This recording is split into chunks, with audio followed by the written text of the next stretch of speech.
Okay, so like looking back, it may not have been like the best choice, but it worked out. So I did my very first Bolamos in the Prakek at SGL. I don't know if you would believe me or not, but I'm actually not like super social. I guess you kind of like naturally gravitate towards, you just like watching anything else, right? You kind of, there's some certain people, certain play styles, certain personalities probably just appeal to you more, right? And so the longer you watch, the more you want, and it's like okay, and they're real people, right? Yeah. You didn't get to see cams a lot, but you definitely got to see their gameplay, and some of them obviously were very very good, and so it's like okay, they seem somewhat, approachable despite it being completely virtual and you've like never met any of these people, but I mean they seem nice enough, right? And everyone's pretty friendly. And so yeah, that's that was my motivation. So So I guess what drew you to like how did you find speed gaming? Maybe is the way to start. okay. Speed gaming itself, the memories may be a little bit more hazy, but I mean I still started way back like watching just regular speed runs, right? Oh, If you okay. remember, yeah, if you remember like the days of I think like Speed Demos Archive, Oh yeah. SDA. Yeah, yeah. When I remember people would I think like they still I guess I don't I assume people don't do this now, but like you had like VCR recordings, right, Yeah. of saves, and then you would actually like upload like those files, and like it was much more uh earlier in the early days of technology. That's Yeah. how it was. So and I really actually liked there's also like task games that I think task I forgot the site now, like Past videos. taskgames.org or something like that. Yeah, task Yeah. videos, yeah. So Link to the Past, Super Mario RPG, RPGs in general, like those were always really fun. Probably the one that kind of stood out was Ocarina of Time. I Hmm. don't really watch much of that stuff now, but I mean at the time like Ocarina of Time was like a very popular Zelda game, first 3D one, and then there were obviously lots of like things that you can do to like break the game, right? Yeah. And you can finish it so quickly. Yeah, so that's kind of like how I just kind of kept watching, and then eventually think I probably watched some version of like GDQ, AGDQ, SGDQ or something, and then I think I remember seeing I think it's a probably classic, Andy versus Christos, like doing this Link to the Past. I didn't even know what randomizer was, at the time, right? And I was just like, oh, okay, this is a game that I recognize. I really liked, and I guess erasing it. I was like, oh, okay. And then I think the incentive then that was met was like they raced swordless. I didn't even understand what that was, And kind of looking back, it's just like, wow, it's randomizers come such a long way. Yeah. And but yeah, so like it's I think got probably a lot of people also very interested in the community. And then there were just races. There's probably some plug somewhere, right? Maybe I saw somebody stream. Like I said, I don't remember all the details. Eventually got to like the tournaments, and then that's where they all were broadcasted on. And then yeah, that's So 5 years later, 4 years later. yeah. So yeah. It's been a while. Oh gosh. So I guess it Mhm. sounds like you were I guess have just been interested in speedrunning in general for a really long time, and then it was Mhm. GDQ that got you interested in specifically Link to the Past and its randomizer. And then Yeah, yeah. Mhm. you played on your own for a while before getting more involved. Yeah, I mean, like I said, it was just like casual offline, and Yeah, in okay. fact, like even actually getting into the racing scene, like it was kind of daunting. Despite okay, I mean, it may not be surprising, but I'm like not actually that great with adopting or figuring out any type of technology. I mainly just code, so coding doesn't involve actually using any technology that people write, right? It's just because you're the one developing it. Yeah. But with that being said, I don't like getting into even like the racing scene. You have to I think you have to what is it like IRC client or something like that. Uh, It's a little bit clunkier, and then I think was it SRC, or I don't remember, like whatever the then racing platform was, SRL, where Speedruns Live. SRL. Oh Yeah. yeah, and that seemed not very user friendly. At least it No, seemed it like was there were like terrible. a lot of Yeah. okay, yeah. So yeah, this seemed like there were a lot of hoops I had to jump through in order even to get anywhere. I was like, okay, well, I'm not. I don't know. I don't think I'm really interested in racing to begin with, but it certainly seemed like a very big part of the community at the time, where everyone was into the randomizer, into racing, and so racing probably wasn't going to be my thing. And I don't know if I was really interested in like playing a seed with somebody else, like, and like especially when you don't really know them, right? Right. Yeah, but so like yeah, and so I'm actually, but I did enjoy playing, and so after a while, it was actually the I think that was the first iteration of like the cross keys tournament. That's when like interest was introduced, or like wasn't introduced. It was mainly like put very prominently, and like that was really interesting to me, like as a player, because all the interests are shuffled, and all the keys are shuffled, of course, and then it was it was an even bigger puzzle than just like key sanity, right? And so I was really actually at that point I was kind of like actively searching out people who were like good at cross keys. I played some, refused to use a tracker. Not for any like, not for. I mean, it's just like I think that's how I got used to playing the game as a kid, right? And then without anything, so I was like, well, I'm like I can remember the stuff, right? I never used Visiting a tracker when I played casually, when I did casual randos either. I didn't start using it and until I then raced. yeah, well, yeah, it takes off such a mental load from Yeah. you, because like I would just go into like sick kid's house 10 times within like the span of like 15 minutes, but like what interest was that again? Did I need this again? It's just like, oh, it's I mean, certainly, but like, and then I remember being, I'm like, man, how are people even supposed to do this? And that, yeah, like I said, that's when I kind of started out trying to seek out more active streams and seeing like how do people approach this game, right? Like what are good decisions? Because to me they're just coin flips, right? Maybe for someone who's more experienced, that they're actually educated decisions, or weighted coin decisions. And so, who did you find who was running cross keys at that time? At the time, okay, so what I remember was, I remember, let's see, I think it was actually Korik. I don't think he really races anymore I haven't seen now, him in but ages. yeah, and so like, but I think like I think he's also part of like the main tournament at the time. I mean, I don't remember.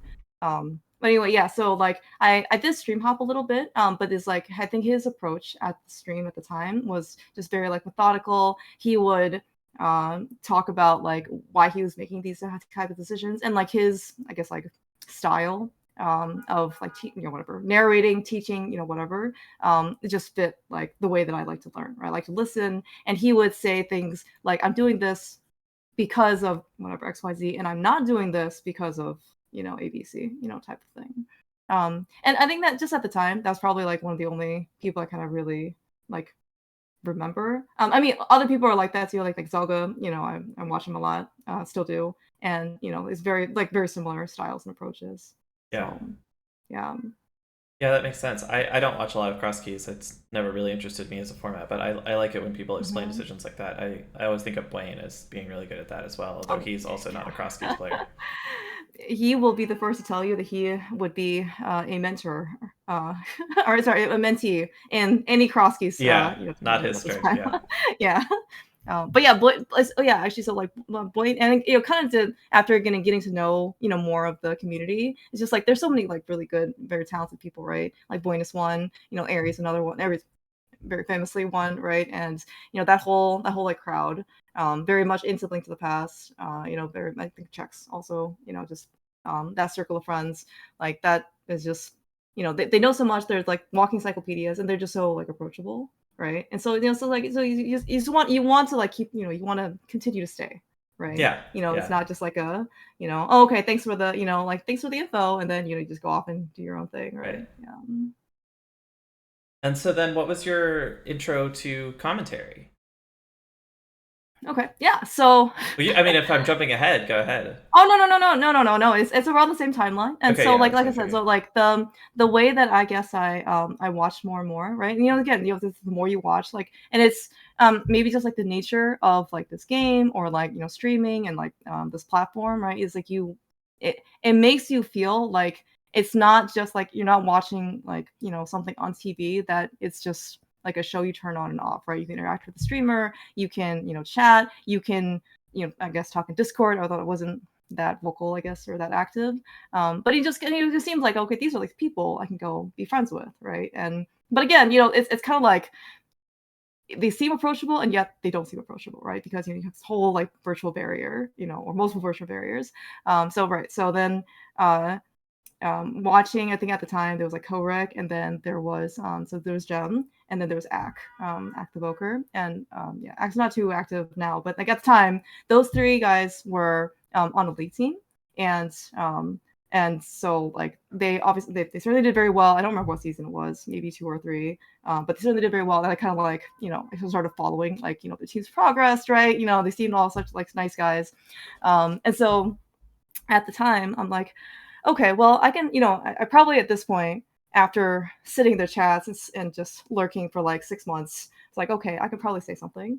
And then after a while, I said enough things where I'm like, well, I would actually really like to talk to them, right? Like on voice, right? Actually, have a conversation. Yeah. But I'm like, that seems like not feasible. Because it's just like it's like how do you deal with a streamer, right? Unless you actually like get in voice call with somebody, which also that was not in the cards. I wasn't gonna like I was not brave enough to even suggest something like that. Huh. So I was like, well, is there a way that I can interact with them more? And I was like, oh, can I race them? And I'm like, well, I really am very inexperienced with the game, and they're really good. So it probably like, I don't think they would say no, like because I wasn't like good enough. But I think, I just don't think it would be a very like interesting time, right? So I'm like, well, what else can I do that doesn't actually involve me like playing the game? And so that at the time, the solo spoiler log tournament that was going on, I think that was 2020 in the summer.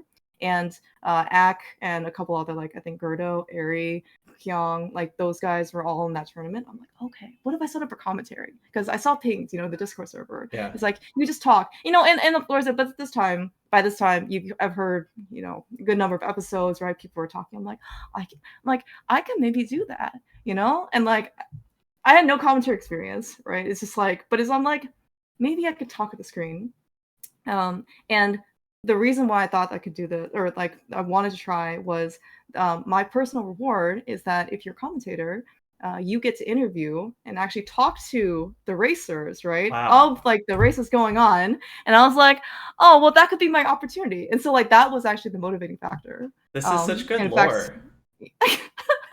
This is so specifically, you put oh, in all this effort just to make friends with people who would have just been happy to be your friend. well, I mean, I didn't know that. uh, but yeah, I mean that was the goal. Like ultimately, I was like, okay, well, and then of course, it always just started out small. Like maybe for me personally, it's just like, okay, I'm just gonna try and commentate once. And if I can commentate for them once and talk to them, I'll be happy. Like that's all I really want out of this. And I think I said I don't know how many races I've done now, over 500, but. Really? Yes. Yeah. Over the course of so I started in like summer 2020, Yeah. and yeah, it's like five. I have it. It's like 550 probably by now or Wow. so. I Uh, remember you're not like this anymore, but during COVID, you were on everything. oh, right. So COVID was a very I think common time for Yeah. people who had nothing else to do than to be online. And actually, I think I maybe told them this like maybe sometime actually happened after a couple of years. But so at the time at least, because of COVID, right, there were a lot of like kind of like personal like IRL stuff going on, like so including like my company at the time, like there was like first like kind of like major layoffs that we've had for quite some time, and that was actually, I mean, it was very like it was very impactful. I mean, it didn't affect me as in like I still had a job, but like a lot of people left, right, and then Right. I was extremely like sad and depressed. And of course, being COVID, because you're isolated, it feels Yeah. even worse, right? And so actually watching and following those three, like, and among other people, through COVID, like that like it actually helped me like, keep like positive, right? Yeah.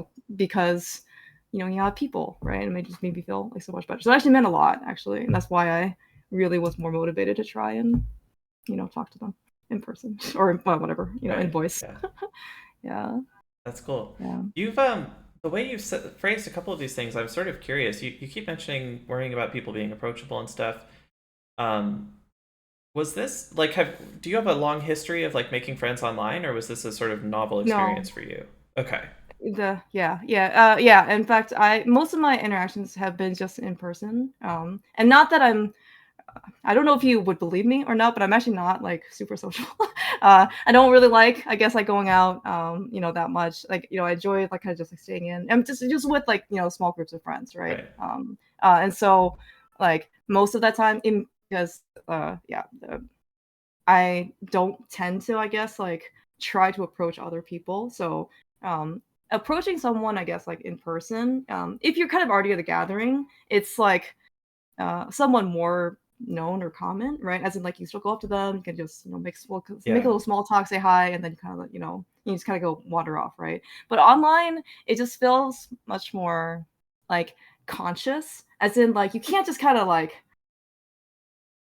like subtly or like just kind of like walk by a person, then kind of like, and like, you kind of pass each other and you can kind of smile and just, and say hi or whatever. And then like you just kind of leave. Like there's no such thing, right? You actually have to like go in their chat and like start talking, right? And then so like there's a lot of attention on you. And so that is very nerve wracking. That's And so yeah, interesting. like I didn't really know like how to do that. In fact, I think I told Agnes at the time, I was scared to even type anything in this chat because it was somewhat active.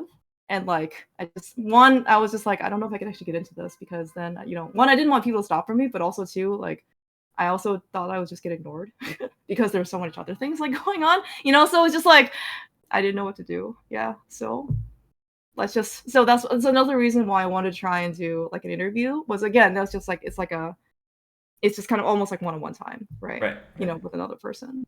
Yeah. Yeah. That's interesting because I find it. I mean, I've eased out of a lot of this as in my old age, but I've historically found it. I think like less pressure to say something in a like it like say hi in someone's Twitch chat because it's like I don't know. It feels like so much less pressure. Like they can just ignore you if they don't want to talk to you, or like you can have a conversation with someone else who's there. Like it's so much lower stakes to me than saying hi to a stranger in real life. Oh. Well, what if I didn't want to be ignored? My Well, brain, yeah, right? It's like I don't know what I actually want, right? It's like on the one hand, like I don't want to be ignored, but also on the other hand, like I want to be ignored. It's just like, I just don't want the attention. It's like, how do I make friends? I don't know. yeah, Yeah. tough out there. So yeah. But I mean, like, but like I said, like everyone here, I mean, for the most part, like, the community is in general, I think, very, certainly at the time was very welcoming. And again, all these people who I interact with, more so these days, they were also very supportive, which also helped.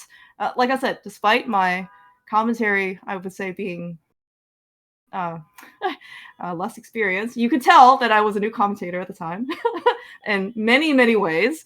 They, I think, still told me like, oh, you're doing great. Like, we actually really enjoyed listening to you. And it's just like, oh, it's like really great. Words, and encouragement. So again, you just want to keep going, right? Yeah. So yeah. One thing that I always tell people when I'm trying to get people to sign up for commentary for NMG League stuff is that people just really like their races being commentated. Right? People really like having commentary when they're being in the race. People really like watching races that have commentary. Like you can do just an okay job and Mm-hmm. people will like really appreciate that. I think that you have improved a lot as a commentator from the beginning of your journey. But like even at the I time, agree. like I agree. it's nice to have someone Mm-hmm. talking about the game that you're watching. You know, you're interested in a race because you want to see your friend race, and it's nice to have people sort of get together and watch it together and have someone talk about it. And like it's just a really Mm-hmm. nice thing, even if you're like, oh well, you probably shouldn't have missed where Pod was or whatever. Like, but like it doesn't at the Yeah. end of the day it's more important that there's a social event occurring, I think.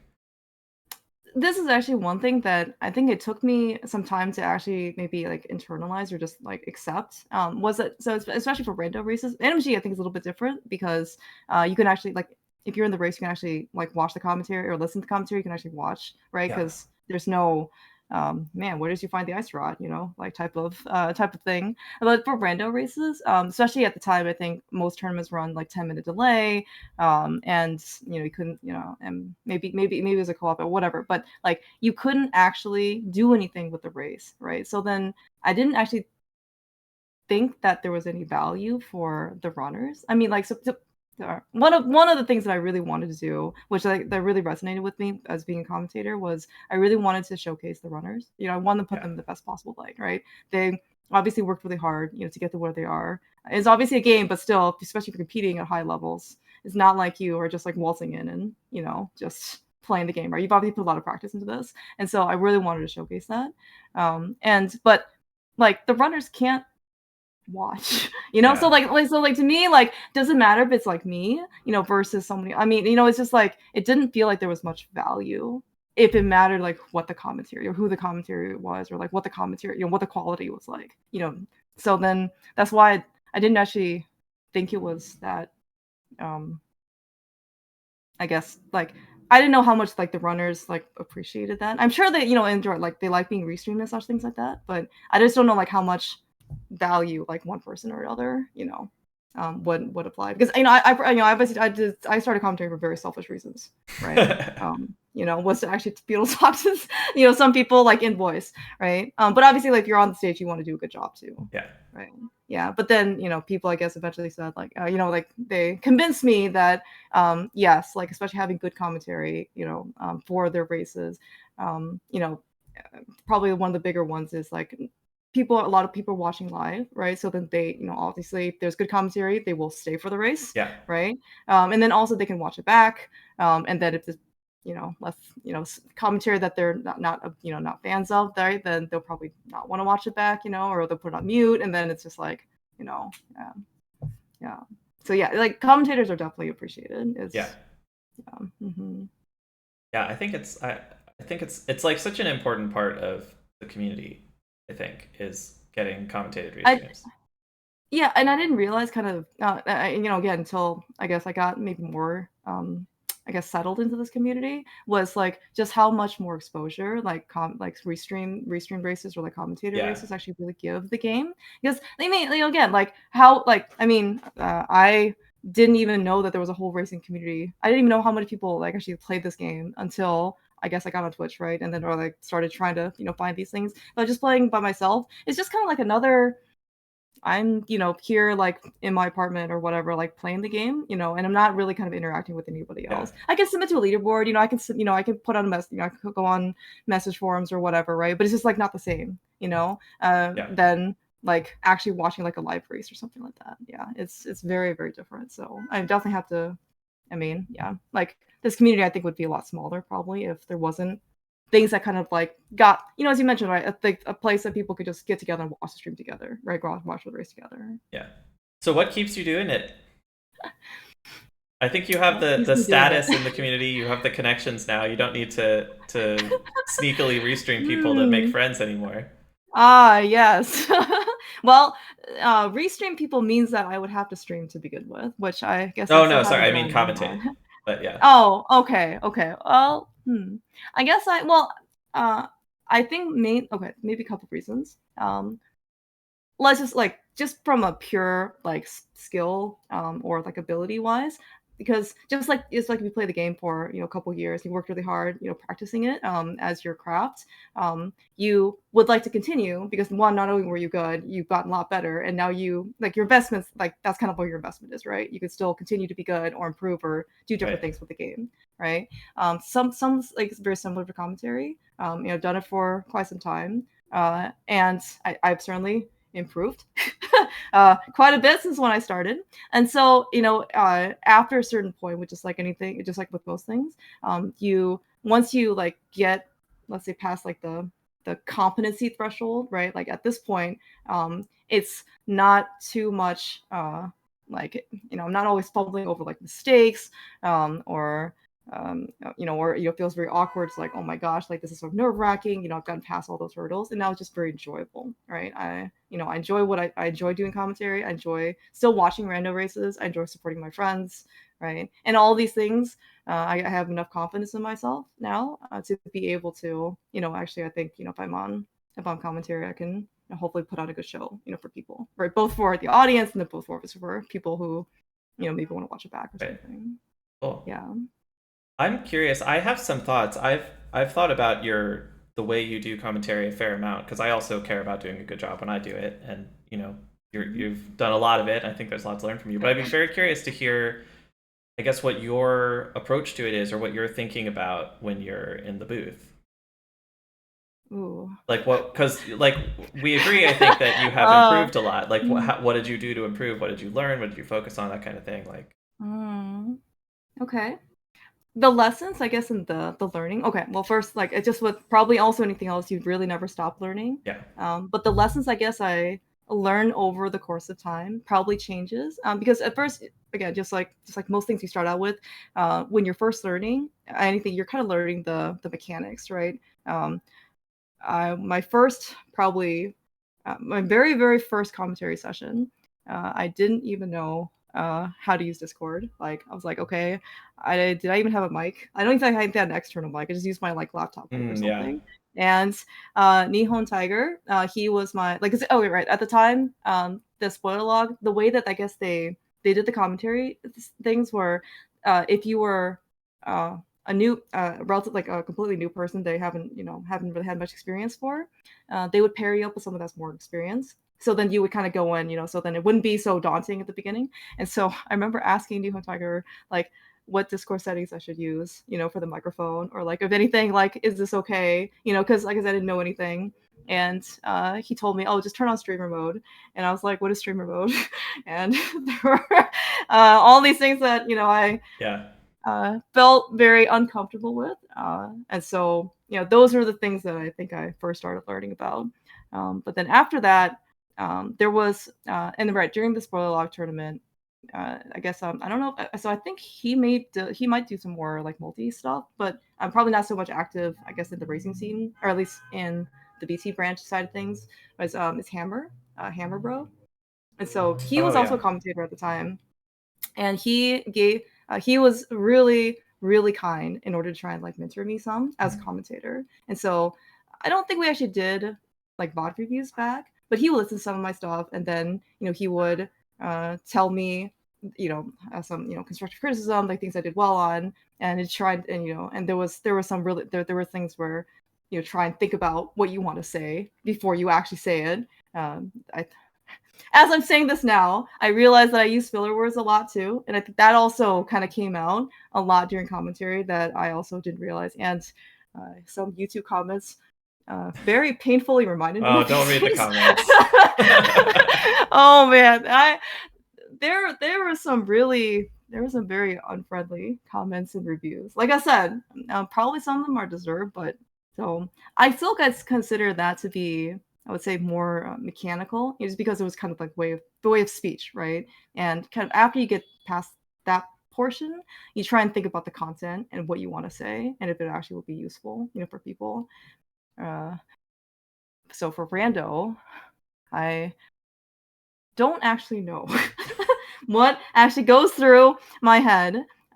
So I guess maybe part of it is influenced by, I listen to some commentary, and I know there are some things that I know I like. There's some things I know I don't like. And so I would try to probably do the things that, well, I personally liked hearing some analysis or some comparison. I also do like listening to some, like, it's appreciated as a listener, especially. It's like, oh, they found the hammer in Mini Moldorm, right? So that's kind of like a nice thing, just in case you didn't see it, right? Because they're Like two a screens, play-by-play kind of right? thing. Yeah, Yeah. yeah, yeah. And then there were some things that I don't like it when people, I guess, like disparage runners. At the time, it's like personal pet peeve. I don't like it when people say like, well, I personally would have done blank if I didn't think maybe there was enough credibility behind that statement. Ooh, So throwing shade. some people who I think have probably more like random. They've played a lot and probably earned their spot, I guess, or whatever. Like they have experience to kind of know what they think is like good plays versus bad plays, or less good plays, or this is reasonable type of thing. And then I would still like to give people some benefit of the doubt that they're not, intentionally just trying to make themselves look better by saying like, well, I wouldn't have done XYZ, right? But this person did, and it's like it just doesn't feel, like I said, I would like to put the runners to a good light. I'm not interested in anything else really. So Yeah, I think yeah. that's interesting because like it's hard to do, or like I guess I do kind of think it's interesting when people say that kind of stuff, but there's definitely different ways to do it, right? Because you do want to, Mm-hmm. like you said, you want to see some analysis, and that analysis is going to have to look like, oh, there's different choices. I'm like surprised that he took this one, or like whatever. Um, Yeah, yeah. Mm-hmm. but Oh yeah, like if you say this, like, well, this is a dumb decision, or don't right, worry. that's I mean, not that's not not in that particular tone, but yes, like that's like yeah, I think it would be okay if you gave that opinion with some evidence that you think that this is a bad decision. Like I said, like there are especially when you listen to people's like, well, and their personal streams, like I'm doing this because of these Yeah. reasons. I'm not doing this because of these reasons, right? And so that is your evidence. They still could be, it could be, I guess like less informed because maybe they didn't have like all the information, right? And oh yeah, that's another thing that also was uh, maybe like more subtle. When you're doing commentary, you can see both screens, Yeah. right? When you're a runner, you see one screen and you see your own screen, and so like it's somewhat actually easy to sometimes forget that you can see both screens because you have the information, but it doesn't always register where that information came from, Yeah. right? So from the runner's perspective, it's you don't have 50% of the information, so your decisions will be very different based on what like it's like it's like, oh man, I really want this person, to go, to whatever, like Ice Rock Cave that they haven't been to in 30 minutes, right? Or something. And it's like, well, they haven't been there for 30 minutes and it's a really early check. They probably don't want to go there, Right. like because if there is something there, then they're probably in a lot of trouble. Right. And so that's probably one of the things that go on. But as some people, I think if you have the information, you kind of forget that the runner, you're like, well, why didn't this person just go, Right. You're so just go to focused Ice on it Rock that Cave, right? it's hard to like Exactly. you have to be really like empathetic with where they're at and like it's Mhm. very easy to Yeah. be like, well, they could easily make this decision, and you have to sort of like remember, like try to remember the reasons that they're not making it. Mhm. Which are like the Yes. runners Yes. generally have good reasons for the decisions they're making. Maybe the decisions are bad, maybe Yes. the reasons are end up being bad or whatever. But like, people aren't just acting like idiots. Or I mean, Yes. or they mistrack something. Like certainly does sometimes someone's just an Yes. idiot. Yeah, But yeah. like These most of things the time happen. Mhm. there's like real thought behind the decisions, even if you can't Mhm. figure it out in the booth, which is like a hard line to walk as a commentator, Mhm. I think. Yeah. I definitely agree. And this kind of stuff, I think I also would that probably came on later. Okay. One of the things I think I really worried about when I first started out was the credibility. So all of these people I listened to either commentated a lot, presumably at the time, because we follow them, or they were just runners themselves, right? So they played a lot of the game, they actually know, and people either they have name recognition, or people are willing to listen to them, right? Because they've just been around a lot. And I didn't have like any of those connections, right? I didn't play the game, I didn't know anybody, just this random 10 letter name on the screen, right? And so I didn't actually know if anybody would take me seriously. And probably to their credit, they probably shouldn't take me that seriously, right? Because I'm just a person who doesn't play the game, doesn't know anything about well, sorry. I watched some of the game, but it's just not the same, right? And so that was actually one of my biggest fears, that people wouldn't really listen, so then I guess I tried to do more, mm, I guess, more color, or try to put more humor, or it's just based on like strict like observation and comparison, right? And so, like for example, like, oh, I Hmm. noticed that like this person did this. You know, I don't even think I have much of an example. Exactly, like this person did this versus like this other person that went to the mountain first, right? And so that will kind of like change probably what their thought process or like what their route would be, right? If you do this earlier, maybe you don't want to do this other thing later, type of thing. Things that were like very safely like this is what you saw, right? And this is what happened, type of Yeah. thing. And yeah, so nowadays I'm more confident in my actual ability to evaluate some things, right? Well, I So think I mean, you're yeah. basically describing play-by-play commentary, right? Do you know what the Hmm. sort of separation play-by-play versus color commentary, Yeah, yeah, yeah. Yeah, Well, so I know now, not then. yeah. But like that's Yeah. like a really like a in a lot of, sports or whatever, a commentary team will be one person basically doing that and then the other person offering analysis. You Hmm. sort of play off of each other. So like that's, Yeah. I mean, it makes sense as somebody who like wants to get involved and doesn't feel like, you're probably not as confident making the decisions as the runners, so you Hmm. don't feel like you're in a position to run them, but like or to analyze them necessarily. But it makes a lot of sense as an approach coming from that position because it's like still, you're one half of the team, right? You need somebody doing that play-by-play Hmm. commentary, and commentary is usually done in pairs, so that sets you up really nicely to work with other people. And I've always really admired about your commentary. I feel like you make it really easy on your co-commentator. Oh, really? Yeah. Okay. Well, that's good to hear. I feel like I just talk a lot. Well, that for is better part or of for it, worse. right? I feel like Mm. having worked with you and see you work with other people, I've always really thought it's cool that you are always, you give people a lot of opportunities. Like you ask your co-commentator questions, you give a lot of openings to them, but you're also like very comfortable filling space if they don't have a lot to say or if there's not a lot to think about, and you just start doing play-by-play kind of stuff. I think I've always thought that's like a strength of yours. Uh, oh, thank you, thank you. I can feel air. I can feel it now, for sure. Although I will say that I think one of the earlier or like reviews, and this is maybe also just by construction, is I'm usually paired with someone who knows a lot about the game. Right. Again, like, because just certainly just by strict, construction, I know much less compared to pretty much anyone else in the community, certainly at the time. And so long as I can, as you said, ask questions or ask the kind of right kind of question to try and draw out the analysis or draw out something like from my co-commentator, then the commentary goes like very smoothly, Yeah, right? This is exactly. me just asking questions. Yeah. Would and then because they have a brevity of knowledge, right? That would like that may or may not be like structured, right? But it's like if I can ask them some questions, at least that portion, right? They'll give a very very good answer, for the thing that I asked them about, right? Yeah. Yeah.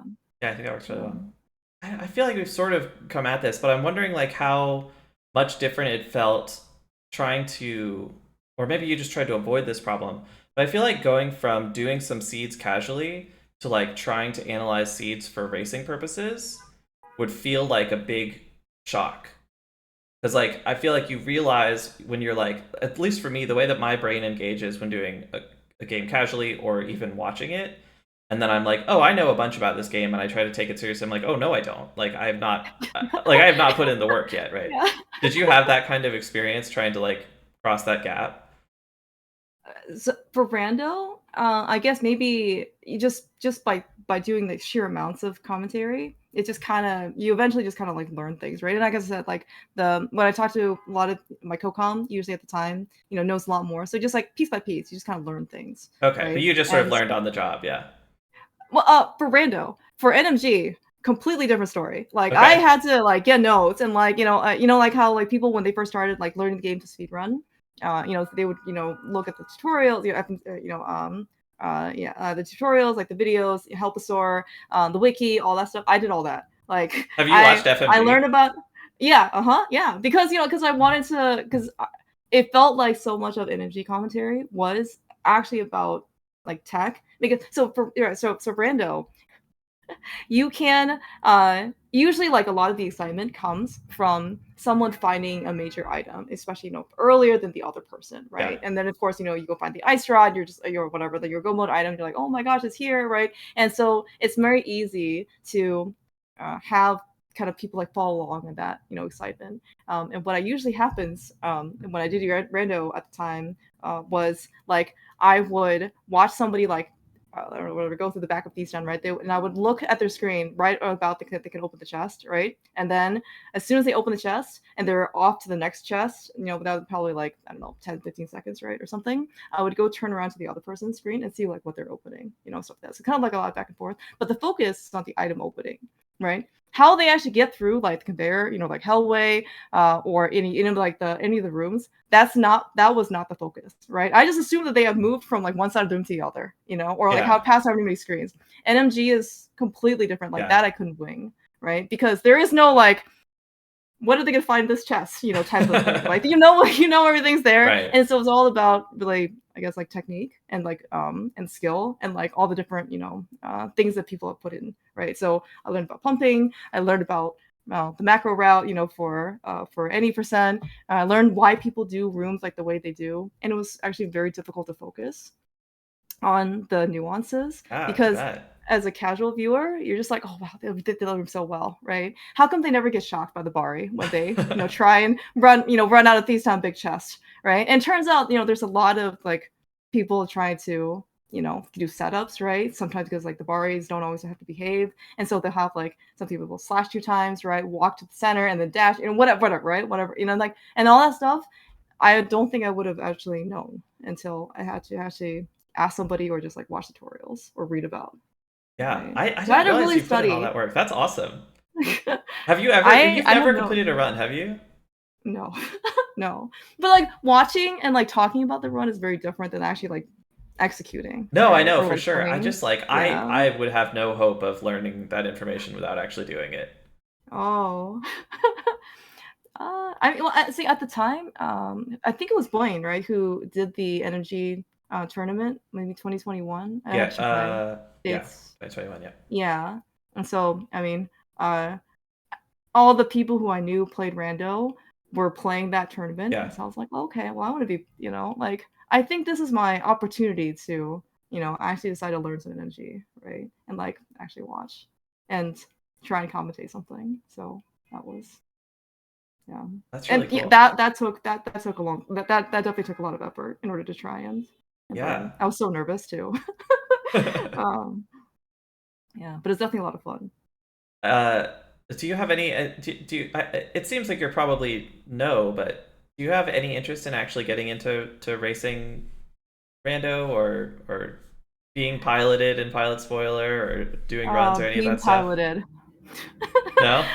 uh, if I think if I had more time, I would need a lot of time. Like right now, I guess uh, I think I maybe just don't have as much of interest. Like I said, like I still enjoy playing the game casually.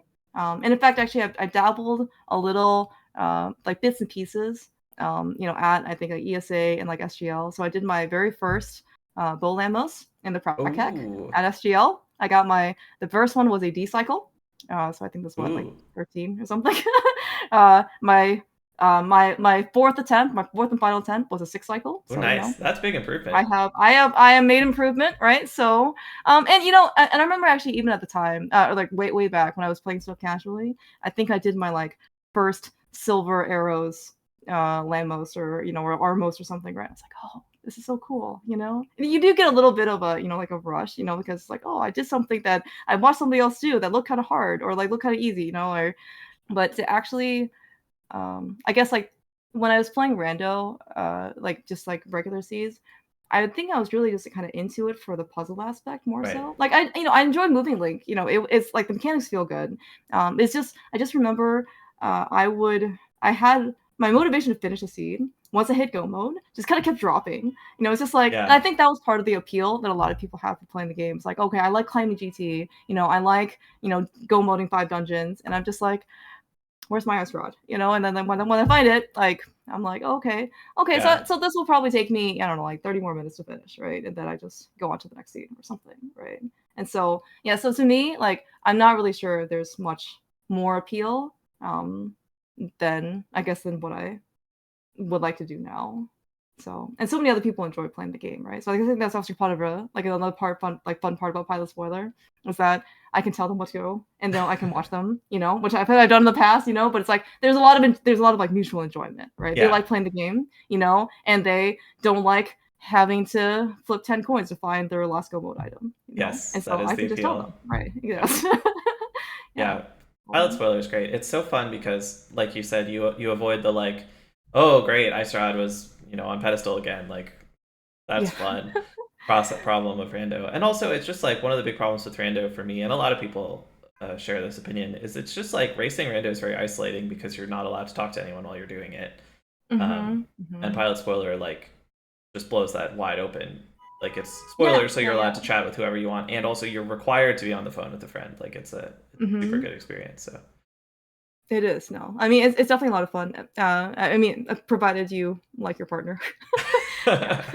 Sometimes, yeah. I mean, it's not the common case, but and certain people have different dynamics, for personalities. But I have seen like pairs where, I guess their personalities aren't compatible, and then it makes like a very like awkward time. Not only of course like just to like be a part of that team, but also kind of like watching or like observing from kind of the oh outside. yeah, It's like not a yeah, it's not it doesn't feel very like a comfortable situation. Yeah. yeah, But I mean, but I get for the most part, like, the everyone is usually, at least like civil, if not friends, right? With each other.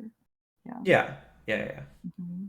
Yeah, and sometimes you like someone socially, but then you don't mesh well in a team, and that could be uncomfortable for one Yeah. tournament, but it's Mhm. fine or whatever. So Yeah, yeah. things Yeah, happen. actually, yeah, that's actually I think I've noticed that too, where you just have some personalities where I think, yeah, like individually, right, they're quite strong, and then you put them together, and it may not just like you probably want to be, like, there has to be some kind of give and take, right? And then like some people Mm, probably just like they're both whatever, like they're both type A, or they both want the same, they'll both want the same thing in their own way, right? And then if there's something has to give, right? In yeah, which, yeah, that partnership probably is less than the sum of its parts.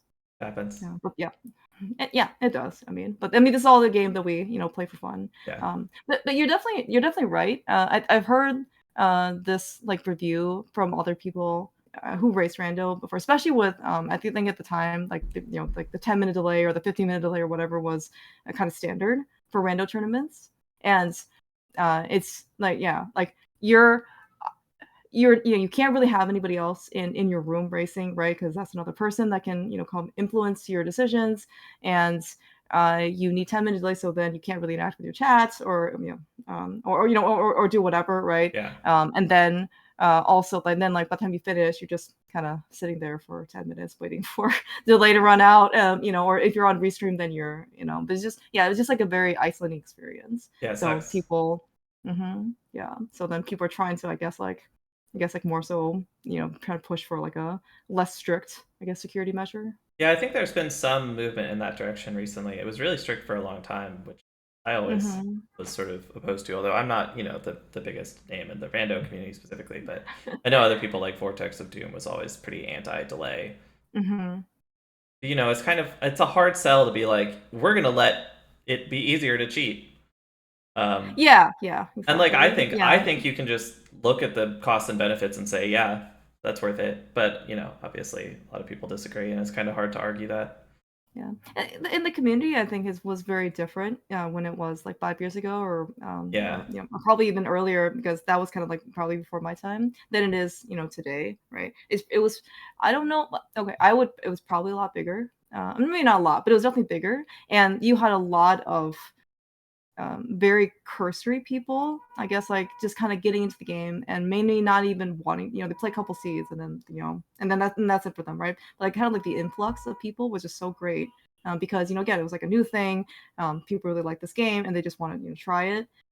So you get probably people who who don't have any real investment, right? And Yeah. then so then if so, and again, I don't know what drives people to cheat or like what anyone's motivations would be, but if you know, if you have no investment into the community or in the race or whatever, like, your actions or whatever, right? Like it doesn't matter to you whether they're honest or not, Right. right? And so probably at that time when there was, I guess, very little reason for anybody to, let's say, follow whatever rules or like, don't cheat, type of thing, right? Like, it's like who cares, like, from their perspective, they probably needed more measures. Now here, like, after a couple years later, when people kind of got used to the community being like very tournament driven, right? And then of course a lot more. You have the racing council. You have Tark now. You have investigations, going on where that you didn't really kind of have infrastructure before.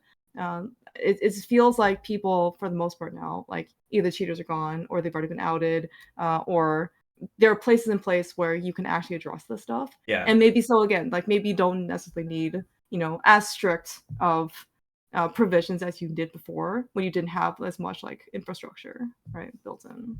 Yeah, I had never So really thought of that angle, but it's mhm. probably true that like, the sort of median racer in a rando race has a lot more investment in the community today than they did in 2021.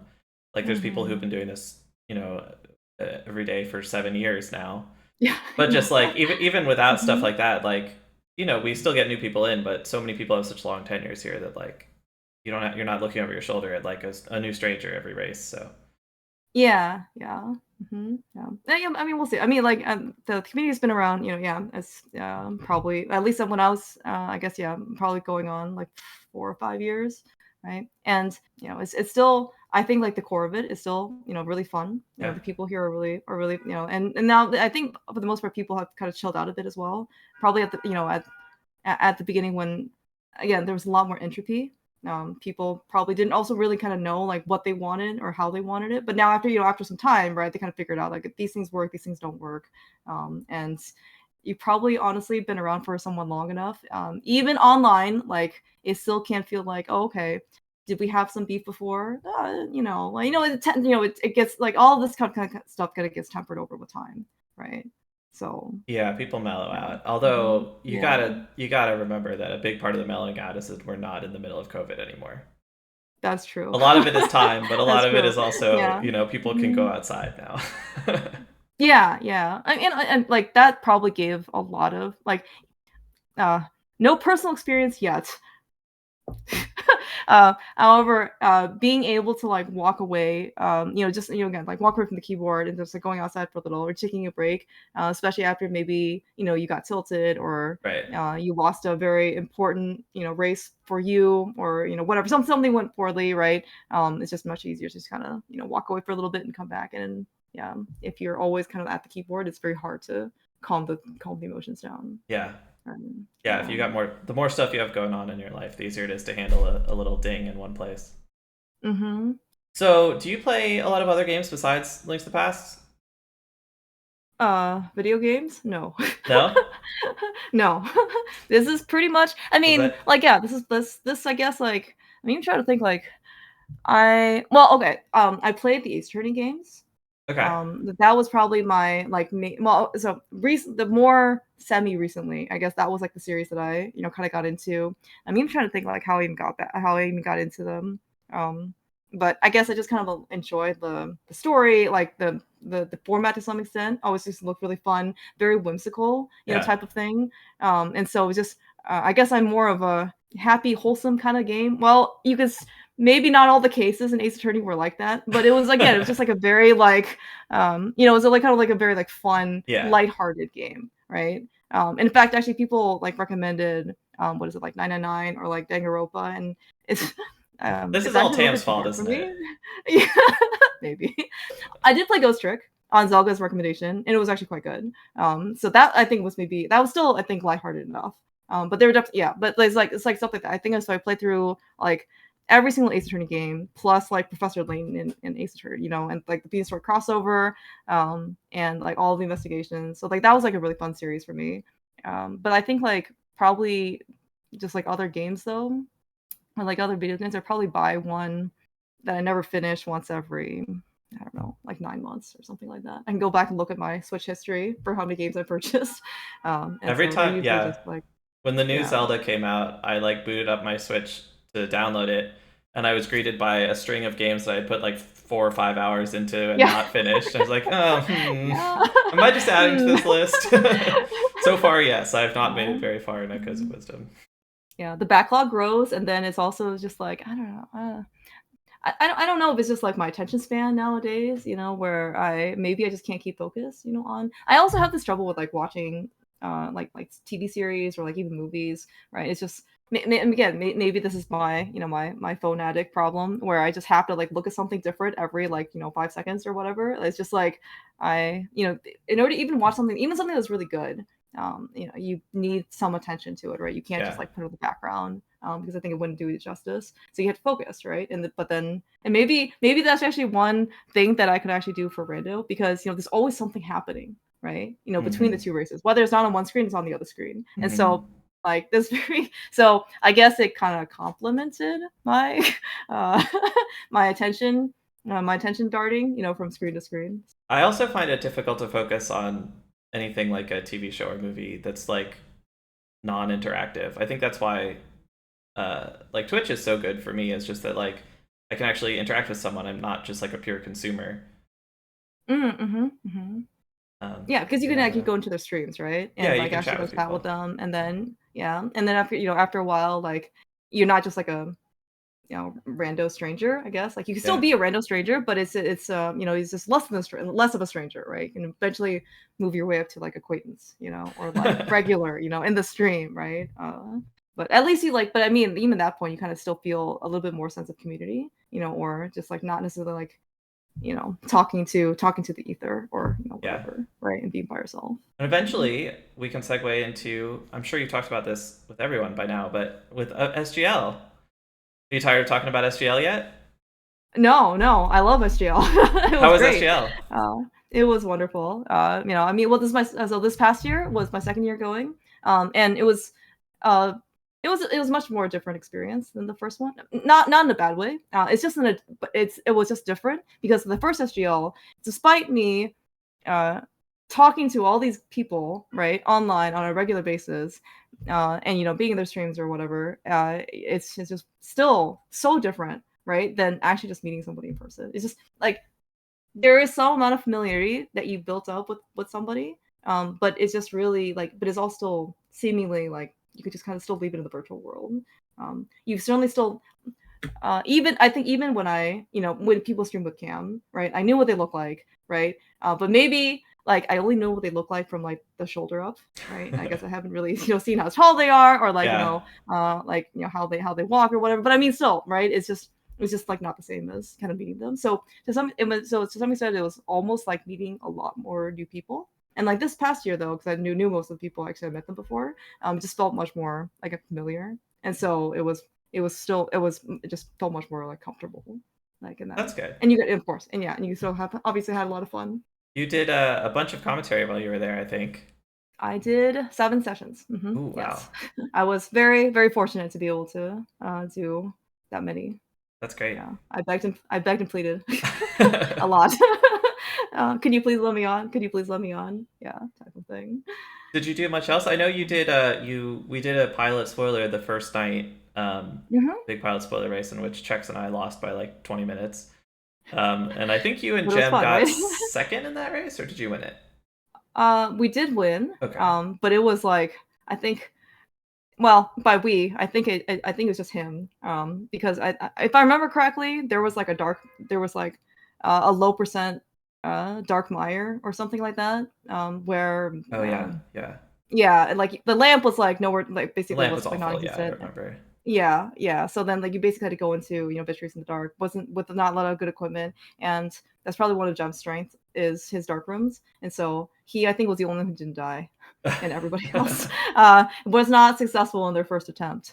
Yeah, and in fact, actually, so this was not our first, I guess, like pilot spoiler. But like doing, sorry, this is not our first pilot spoiler in person. Oh, cool. But like doing pilot spoilers, even online, versus in person, is just like everything in person is just like wait, it's much more heightened, like the experience. Commentary in person was like, I thought, was really amazing. Much more, it had much more impact than just even doing commentary online. Just because part of it also is just you get to see the other person, you get Yeah, to like sit next to the person, I guess, and like you can see, and a lot of things are more like subtle. You can see like their body language. You can see like even if you're not looking at them directly, even if you're watching the game feed, your periphery vision can still pick up on them like twitching, or like something suddenly, happens. You can kind of even see from the corner of your eye, like, oh, right. something, something good happened, something bad happened. It's just like kind of like spending time with another person in person as opposed to like virtually, right? It's just some things you just can't like replicate, right? I guess I have to, give the whatever corporate overlords or whatever like some credence, some credit to saying that yes, you need to go back to the office to work. Oh Like I no. but like I said, I don't think it has to be every day, and I don't think it has to be very frequent. You can go in, have design sessions or whatever, but like I'm personally happy as a clam, like staying home and working You're remotely. full work from home So too. yes, Nice. yeah, yeah, I can't give that up now.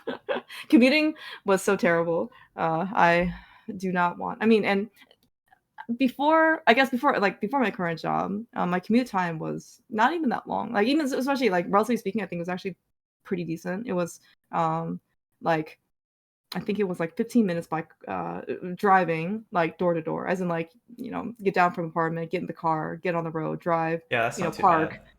yeah, and like it grinded on me so much, and I was so unhappy, even though it was like only this much time, and it was just. Yeah. And then when I switched jobs, my commute became longer, which again, now I can get that time back, and I don't want to give it up.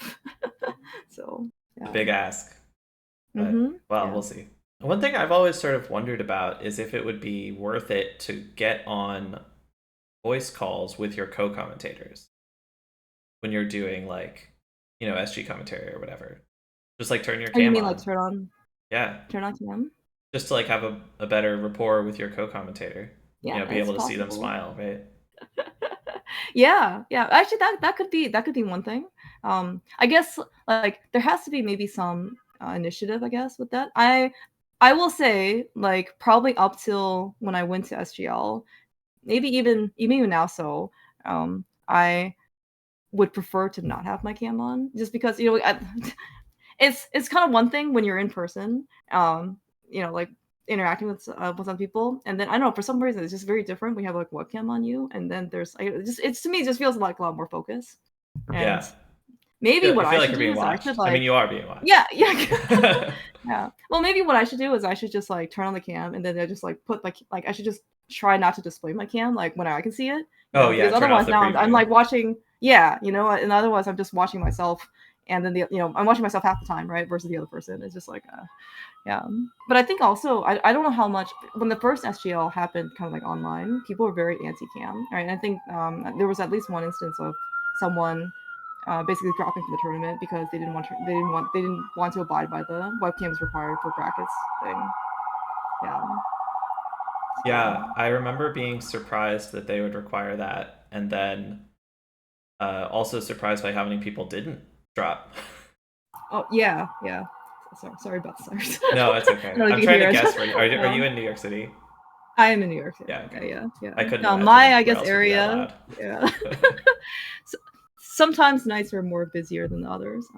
But yeah, I don't. But yeah, like I mean, as a consumer or like as a viewer, like the any extra layer of humanization of your stream is like it just makes you more like that much more approachable, right? So I know that some people probably start out it's just game feed, which is fine, which is the primary thing that people want to see, right? Or whatever your content is, and then you add mic, right? So you can actually talk to people, so it feels like you're kind of having, even though you're like I'm and in stream like you're typing, you're still talking back to them, so it kind of Yeah. feels more human as opposed to getting text back, right? And then of course turn on cam and actually, hey, you look like a real person, and so now it feels like I'm actually interacting with with another human.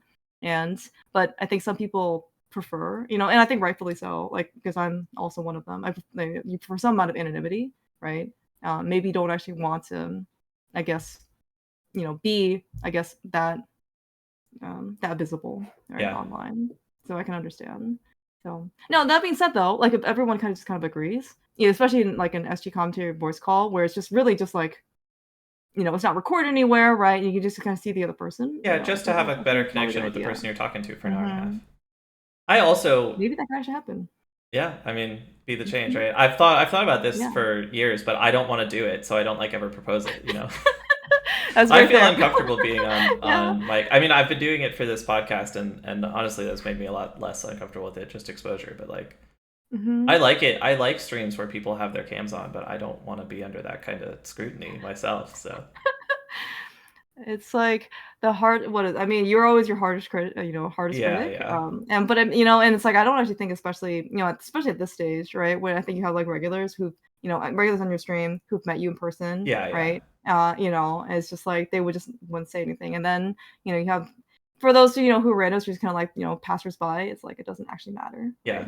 Yeah. yeah. No, So I it's just all feel in my like, head. I yeah, I can know, but understand. Yeah, I mean, it's in everybody's head. I mean, this is the normal thought process that everyone goes through. yeah, So, um, yeah, but yeah, but watching and having someone having a cam is like very very appreciated, right? Because again, you get to see the other person, yeah, and this was more prevalent during COVID, where everyone was kind of locked down, right, and they literally couldn't go anywhere. It just made it that much easier, right? Especially if you probably only see these people, like let's say like once a year, well, 0 times a year during COVID, right? But if your interaction time is, let's say, just during SGL, right? Or right. once a year type of meetup, it just it's much easier, right? If you can actually see the person on a more regular Yeah, basis. yeah, yeah, Yeah, definitely. It's easier to relate to someone when you actually know when you can see yeah, their yeah, face, right? yeah. Hmm. Yeah. No, SGL was great. It was very intense, a couple days. Yeah, I remember being pretty exhausted, like at the end of every day. It was a lot of fun though. Like definitely, would never, I wouldn't give it up. You'll be Yeah. And back. this time, oh yeah, yeah, yeah. I assume you will be Oh as yeah, well. yeah, Yeah, there were like a lot of like really nice, like kind of like mini communities, I guess, mini sub communities, like within the whole like like Brando. I don't think anyone really is like having like a label per se, for the names. Like there's some of the like a lot of like the NMG people and like a lot of the glitch community, Yeah. like gathered, and that's a ton of fun. I think yeah, I saw some events going on that were yeah, did you guys do One Mind? I can't Yeah, a remember bunch of what people that did was. various Yeah. one minds. Yeah, Yeah. there was a group that did a 5-player one mind. Yeah. 5v5. That was hilarious.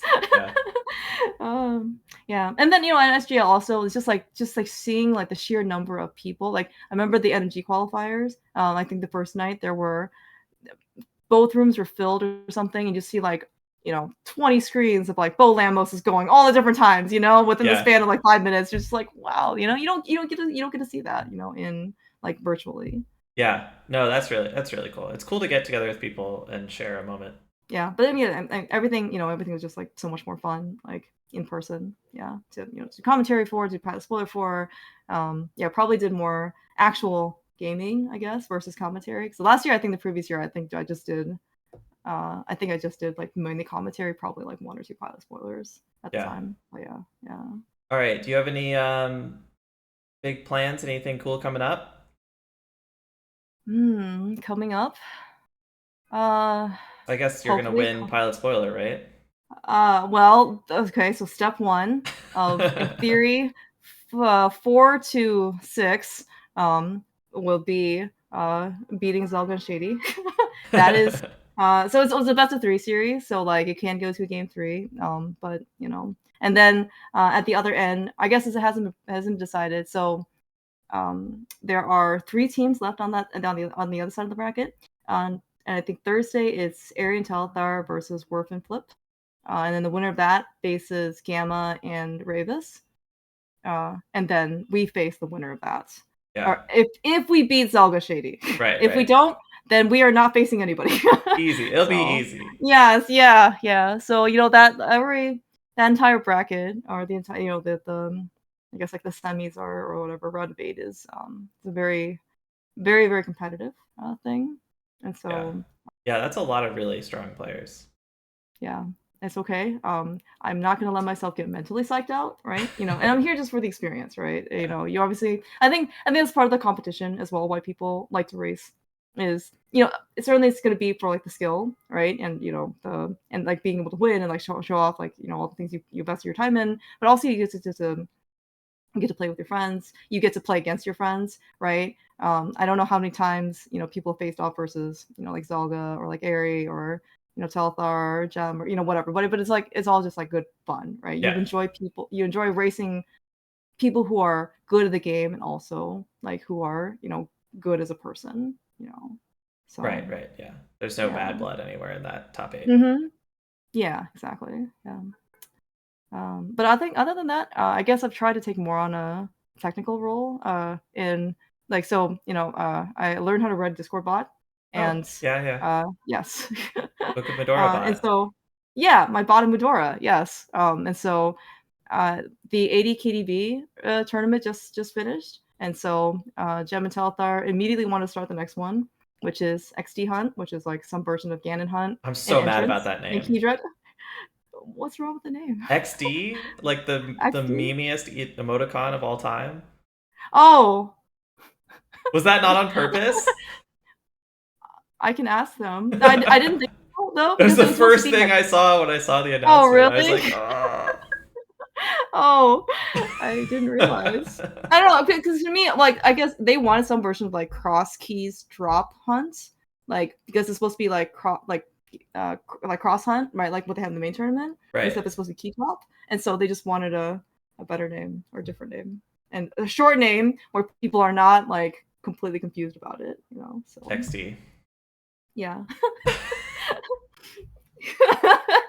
I didn't actually realize that until you That's pointed it out. funny. So yeah, yeah. So trying But to like do some more like tech support for them. So you know, cool. basically keep the tournament smooth, and running.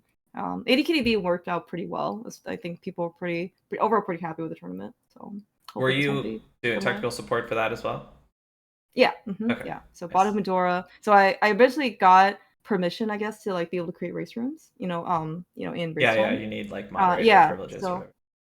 yeah, basically, but specifically for bots. Yeah. And so like yeah, so then now it's just everything pretty much is like automated. You fill out a form for your time, and then the bot will ping you the race room and like invite you, and then like record the result after you're done. All the stuff, right? Like all the stuff you basically Yeah, did I've for done all the same NFTV. stuff too. So Yeah, it's exactly, syntax exactly. as So everyone, right?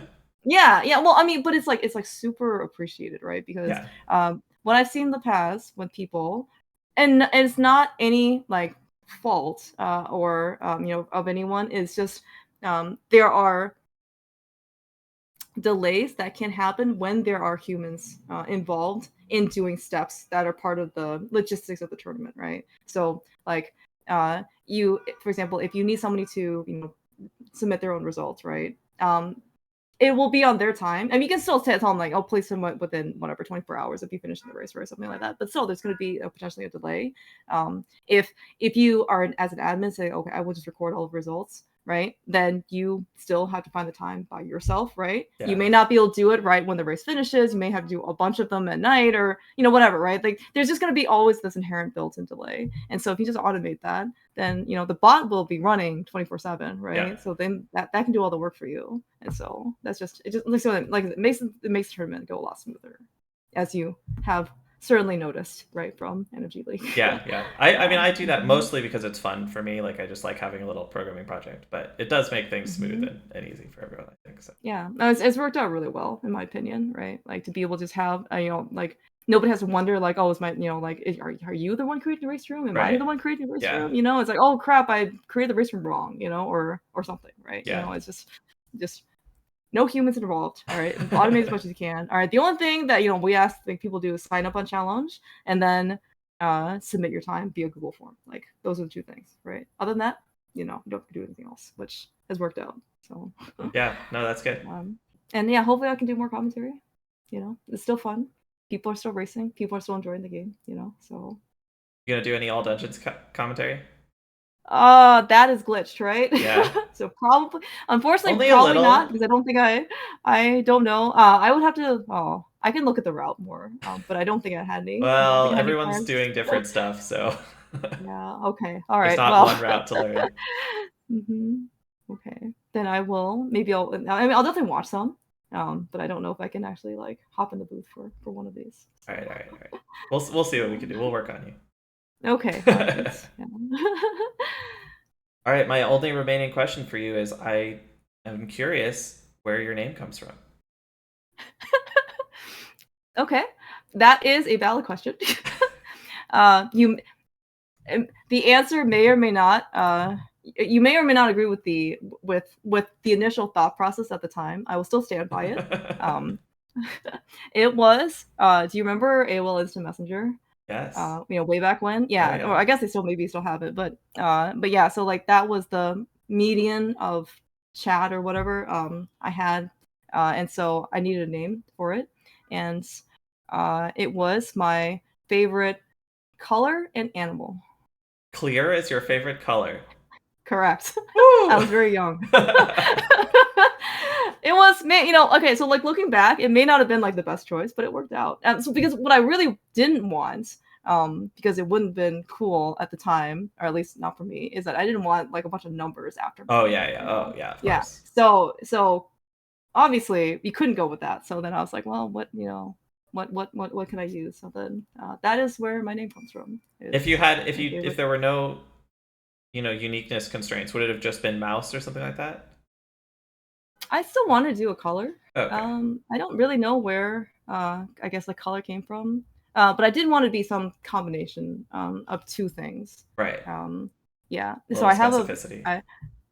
yeah. I don't think I actually mentioned this maybe to anybody because there was a very early memory. Maybe I was back in like I don't know fifth grade or something like that. Way back, one of our like art clay projects or whatever, you're supposed to take just two things. I don't remember if you had a choice or not. I think you might have been able to pick something, but basically you're supposed to try and combine like two things of your choice and make it into like a little like clay sculpture or whatever. Like then you're supposed to like actually like making like glaze and all that stuff, right? And I remember I made a mouse and it had like a Cheerios box like stuck out of it, like at the top. That makes sense. So that was my combination of the two. And so I wanted to keep the mouse, and then I was like, well, the cereal kind of looks weird, and then maybe I chose color instead. So That's that cute. was that was the inspiration. Whether it was actually colored, I don't actually remember, but yeah. So you've had the name since you were like 10. That's great. No, well, I mean, it wasn't like I don't like it was on AIM like at when I was 10, but Oh, like that was okay. that was the random like art project or whatever I That was remember the inspiration for it. doing. Okay. Yeah, and then like many years later, right? Or whatever, right? Like that was like I was like, okay, well, I still need something. And um if you're an engineer, which I think, or a developer, which I believe you are, Yeah, yeah. you know how difficult it is to name things. Yes. So so here we are. If you ask me actually to come up with a new name, I don't know if I could No, come up you're with stuck with one. it now. It's not. I mean, I've certainly grown attached to it. Yeah. But it's just like if I need to come up with something new, I'm just like clearmouse 2, or whatever. No, no numbers. We It's already like went over no. this. Oh yeah, yeah. But I couldn't think of one. And Great. Well, thanks for yeah. talking to me. Do you have anything else that you wanted to say or any shout outs or anything before we close out? Mhm. I guess nothing. I guess maybe that I really want to say. I just want to say thank you for even like letting me come on the show. I think the show was actually a lot of fun. Listen to a good number of episodes, and they were very enjoyable. To be able to just listen to, kind of get a sense of how the person is, behind the game. Because also what you see, in game feed or whatever on stream actually can still be pretty different than what the person is like not playing the game or like in person, right? Maybe it doesn't have to be significantly different, but it's just like a different it's a different audience or it's a Different different facet. Yeah. platform. Yeah, exactly. Yeah, so it's just always really nice to be able to see like like the more human casual actual person right behind whatever they're doing. It doesn't it's and I met like I met Shax in person, met like Twin in person, right? Among many other many other guests, and they're all just like very pleasant, so there's certainly not gonna be much different, but you get to hear their thoughts, right? Not necessarily just like related to the game. Yeah. That type of thing. Yeah. Well, thank you for the Mhm. kind words. Yeah. Thanks so much for coming on. Yeah, no, thank you. Do do do do do do do do do do speed drop.